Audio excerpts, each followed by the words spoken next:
Hello दोस्तों।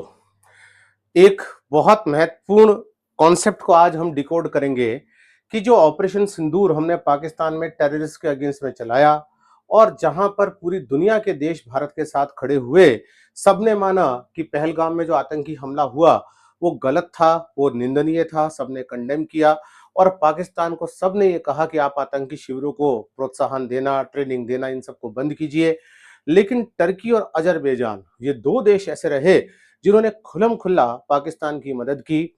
आज हम अजरबैजान के केस को डिकोड करेंगे कि अजरबैजान ने आखिरकार ऐसा क्या किया, क्यों किया, ये जो उसका पाकिस्तान के साथ प्रेम है या जो प्यार है वो ये रिश्ता क्या कहलाता है।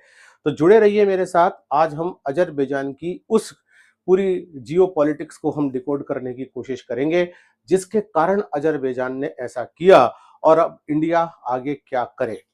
देखिए भाई, ये अजरबैजान जो है, इस अजरबैजान का एक त्रिकुट है।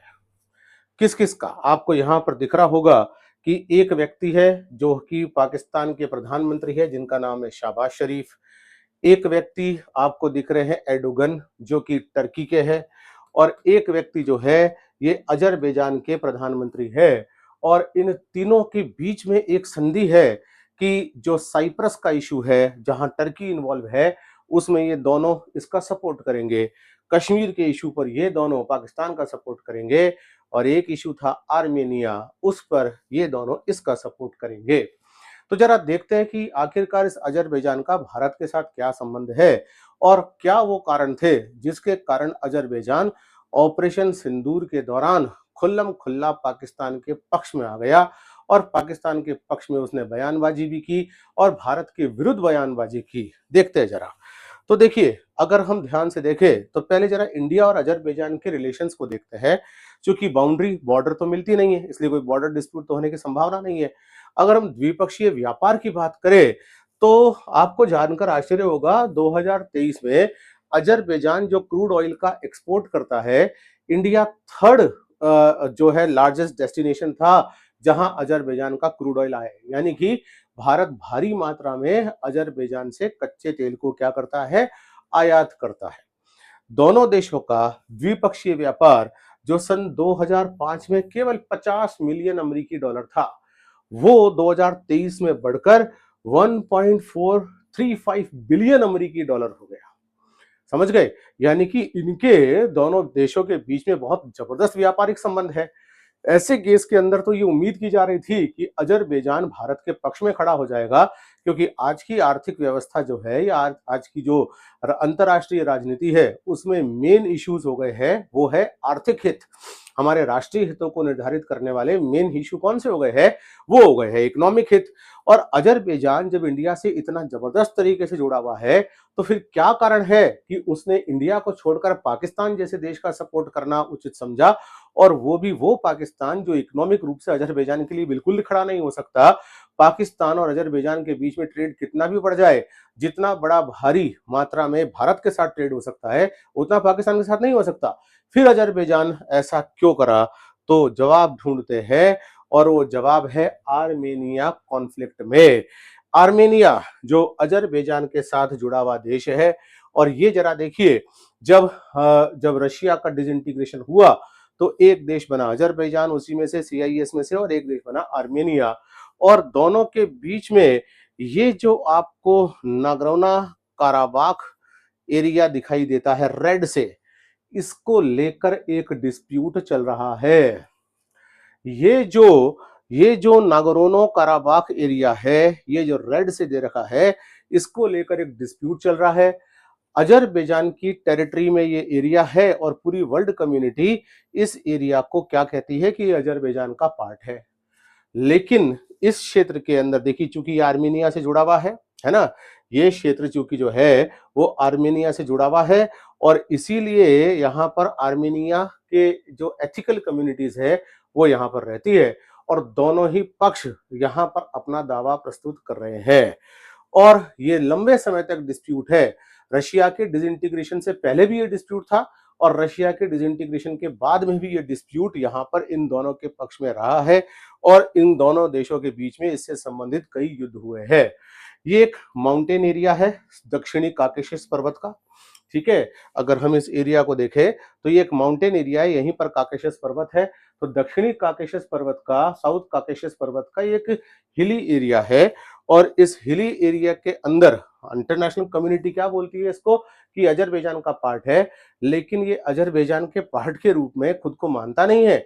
इसने अपने आप को 80 के दशक में डिक्लेयर कर दिया था कि ये इंडिपेंडेंट है और जब सोवियत यूनियन का कोलैप्स हुआ तो उसके बाद से ये आर्मेनिया और अजरबैजान के बीच में विवाद का विषय बन गया। अब ये आर्मेनिया और अजरबैजान के बीच में विवाद का विषय इसलिए भी बना क्योंकि इस एरिया में जो ये एरिया है वहां पर आर्मेनिया एथनिक कम्युनिटीज रहती है और अजरबैजान का खुल्लम खुल्ला आरोप है कि आर्मेनियन सरकार उनको सपोर्ट करती है, उनको उकसाती है और 80 के दशक से ये लगातार उनके बीच में विवाद चलता रहा। ठीक है, नगोर्नो काराबाख विवाद, इस बात को अच्छे से समझना। उसके बाद कंडीशन ये हुई कि 2000 पहले तो 1994 के आसपास इनका पहला वॉर हुआ। ठीक है, वॉर तो बहुत पहले से शुरू हुआ था, 94 में तो सीज फायर हो गया, लेकिन इस वॉर में सीज फायर करवाया बाहर के देशों ने और कोई नतीजा नहीं निकला। लेकिन ये सीज फायर लंबे समय तक रहा नहीं और लगातार दोनों देशों के बीच में विवाद रहा। इसका सेकंड वॉर 2020 में शुरू हुआ और यहीं पर सारे इस पूरे खेल की जड़ है। इस सेकंड वॉर के दौरान अजरबैजान को टर्की के हथियारों की सहायता मिली है। तुर्की कैसे अजरबैजान का दोस्त बना, उसने इस आर्मेनिया अजरबैजान के कॉन्फ्लिक्ट में अजरबैजान को मदद दी और पाकिस्तान के लिए तो यहां तक कहा जाता है कि पाकिस्तान ने अपने लड़ाकुओं को भेजा जिससे कि अजरबैजान को मदद मिल सके। और अगर ये अजरबैजान को के लिए पाकिस्तान ने अपने लड़ाकुओं को भेज दिया तो ऐसी कंडीशन में एक त्रिगुट बनना स्वाभाविक ही था। और वो त्रिगुट कौन सा बना? त्रिगुट बना नंबर 1 पाकिस्तान, नंबर 2 टर्की और नंबर 3 अजरबैजान। और ये माना कि इस कॉन्फ्लिक्ट में ये दोनों देश अजरबैजान का साथ दे रहे हैं। अजरबैजान कश्मीर और काकेशस का जो कश्मीर और साउथ साइप्रस का जो कॉन्फ्लिक्ट है जिसमें टर्की इन्वॉल्व है उसमें साथ देगा टर्की का और फिर बाकी बचे हुए देश कश्मीर में पाकिस्तान का साथ देंगे। और यही कारण था कि अजरबैजान प्रो पाकिस्तान हो गया। लेकिन सिर्फ अजरबैजान ही प्रो पाकिस्तान नहीं हुआ, इधर भारत, देखिए भारत दुनिया का वो देश है जो हर देश के साथ में एक डी हाइफिनेशन की पॉलिसी अपनाता है। डी हाइफिनेशन की पॉलिसी का मतलब होता है कि दो पक्षों के बीच में अगर कोई डिस्प्यूट है, मान लीजिए कि अजरबैजान और आर्मेनिया के विरुद्ध आपस में कोई डिस्प्यूट है, तो भारत कहता है जी आपके आपसी डिस्प्यूट से हमारे आपसी संबंध डिसाइड नहीं होंगे, है ना। हमारे अगर आर्मेनिया के साथ में कुछ संबंध हमें रखने हैं तो उसका अजरबैजान के साथ क्या डिस्प्यूट है हमें लेना देना नहीं है। Same for Azerbaijan. तो देख लीजिए अजरबैजान के साथ भारत का कितना जबरदस्त ट्रेड चल रहा था, पर्टिकुलरली क्रूड ऑयल में बायलैटरल ट्रेड बहुत बढ़ रहा था। इधर आर्मेनिया ने भारत से कहा कि जी भारत के पास में जो डिफेंस इक्विपमेंट्स है वो डिफेंस इक्विपमेंट्स हमें चाहिए। और भारत दुनिया में ट्रेड करता है, डिफेंस इक्विपमेंट खरीदता भी है, बेचता भी है। तो भारत ने इसको आकाश 1S जो है एयर डिफेंस सिस्टम दिया। याद रखिए वही आकाश एयर डिफेंस सिस्टम है जिसने अभी पाकिस्तान की ऐसी तैसी करी है ऑपरेशन सिंदूर के दौरान जब पाकिस्तान ने एस्केलेट किया था। इसके अलावा स्वाति रडार सिस्टम भी भारत की तरफ से दिया गया। इसके अलावा Pinaka multi barrel rocket launcher भी भारत ने दिया। देखिए भारत का उद्देश्य ये नहीं था कि जाओ अजरबैजान को पीटो, भारत का उद्देश्य ये था कि जी आर्मेनिया अपने डिफेंस में प्रोक्यूरमेंट करना चाहता है, हम पूरी दुनिया में बेचते हैं तो भैया खरीदते भी है बेचते भी है, तो हमने आर्मेनिया ने हमसे डील करी, हमने बेच दिया। ठीक वैसे ही कि S-400 अगर रशिया से पाकिस्तान खरीदता तो रशिया एक ट्रेडर है, रशिया अंतरराष्ट्रीय बाजार का ट्रेडर है और हो सकता है वो ये पॉलिसी अपनाता है कि जी इंडिया पाकिस्तान के जो रिलेशन हो सो हो, हमको अगर पाकिस्तान के साथ डील बनती है तो हम बेचेंगे। उसी प्रकार से भारत ने आर्मेनिया को ये सारे जो हथियार जो है उसको बेचे। लेकिन फिर समझ लेना बेचने का उद्देश्य ये नहीं था कि अजरबैजान को डिस्टर्ब करना है, बेचने का उद्देश्य था कि डी हाइफिनेशन इन दोनों के बीच में क्या चल रहा है हमें क्या लेना देना। अजरबैजान को ये बात जो है लगी इस प्रकार की कि उसने पाकिस्तान के साथ अलाइनमेंट कर लिया और भारत को माना कि हमारा शत्रु देश है। और शत्रु देश ही नहीं बल्कि इन तीनों देशों ने, टर्की, पाकिस्तान और अजरबैजान ने, यह मान लिया कि जी एक दूसरे में जो भी इनके बॉर्डर डिस्प्यूट्स है जिस भी देश के साथ है हम उसका सपोर्ट करेंगे। और उसमें कश्मीर का, उसमें साइप्रस का, ओके, जिसमें टर्की इन्वॉल्व है, और अजरबैजान जो आर्मेनिया वाला जो इशू है, उस इशू में तीनों मतलब तीनों का एक त्रिकूट बन गया और एक कहा कि डिस्प्यूटेड इशू में बाकी दो उसकी मदद के लिए खड़े होंगे और यही कारण था कि ऑपरेशन सिंदूर के दौरान अजरबैजान खुलकर पाकिस्तान के सामने आ गया, साथ में आ गया। और भारत जो है वो अजरबैजान के साथ मतलब अजरबैजान जो है उसने भारत को मदद नहीं दी। मदद देना तो दूर की बात है, उसने पहलगाम हमले को क्रिटिसाइज भी नहीं किया। अजरबैजान का साफ कहना था कि जी पहलगाम हमला जो था, उस पहलगाम हमले के अंदर भारत की कश्मीर की इंटरनल पॉलिटिक्स जिम्मेदार है।